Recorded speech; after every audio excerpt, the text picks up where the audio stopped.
Good day, everyone.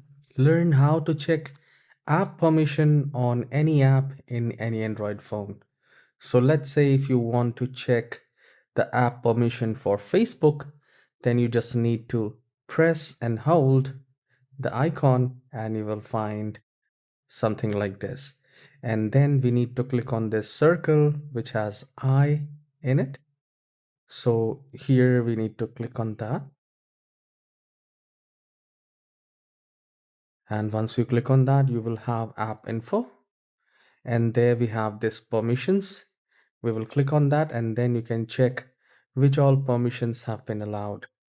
All right, so by any chance if you want to disallow it, I mean not allowed, so just need to click on that and click on don't allow. And this is how you can allow or disallow any permission on any app in Android phone. Please subscribe for more tutorials like this. Have a wonderful day.